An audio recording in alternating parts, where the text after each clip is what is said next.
And so I'm going to throw some things out that may stretch some of you. Maybe you're watching for the first time. And this is going to stretch you because I'm going to make some statements that might be controversial. But you cannot pick up your Bible and read it like a newspaper. You cannot pick up your Bible and read it like some, Steven Spielberg novel.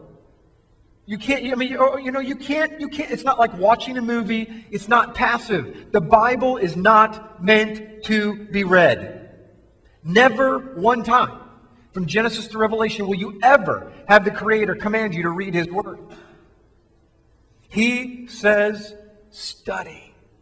So you don't study the newspaper. You don't study a book. You study His Word. Why? Because when you study His Word, His letters, you are studying Him. Is this making sense? It's like sitting across from your fiancé. We have several people getting married in the next couple of weeks. It's like sitting across from your fiancé before you got married and gazing into their eyes and hanging on every word that they said.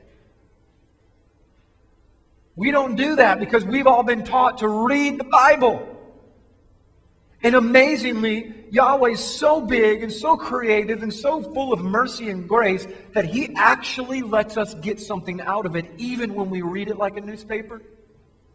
But it's not meant, ladies and gentlemen, to read as a sleeping pill before you go to bed. It's not meant just to say, I had a quiet time. He wants to know you, and you can't get to know Him fully. Now, might be controversial, but deal with it. You cannot know the living God intimately, the way that He has designed it, without talking to Him with His language. You cannot know what He truly means in His Word without knowing His Word. You can read it in English, but I can promise you, as you're going to learn tonight, you will never know the Creator on the depth and level that He originally designed until you speak to Him face to face, knowing His words, the way that He wrote them. Now, you're like, Jim, are you saying that you can't understand the Bible without understanding Hebrew? No. I'm saying, make it clear so that I can reduce the amount of emails that I get this week. You cannot know the depth of what He's trying to say without knowing what He said in His original language. Just like you cannot have the depth of intimacy. Yes, you can have an intimate relationship with your wife if you had a translator there. Yes, you could understand what she's saying to a degree. But there are certain words in every language that cannot be translated.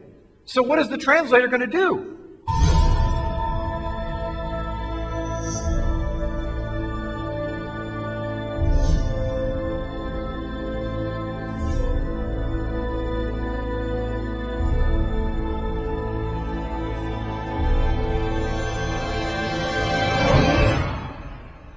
Come and join us as we travel back in time 4,000 years ago to discover exactly where the holidays of Christmas, Easter, and even Valentine's Day come from.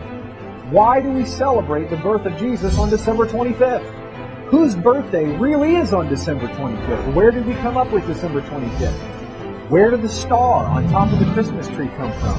Where did the Christmas tree itself come from? Where did St. Nicholas come from? Are we sure that St. Nicholas even existed? Have you ever wondered where the famous phrase, ho, ho, ho, comes from?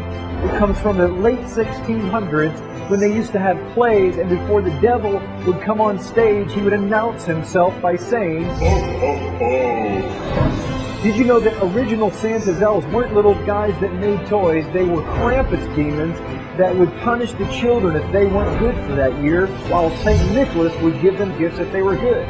Who is the Easter Bunny? Where did we get Easter eggs from? Why do we celebrate Easter on the first Sunday after the vernal equinox?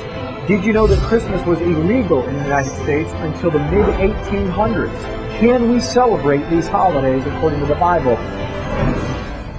This is by far the most popular video on the internet on the history of Christmas and Easter. This video has changed hundreds of thousands of people's lives, and it will change your life too.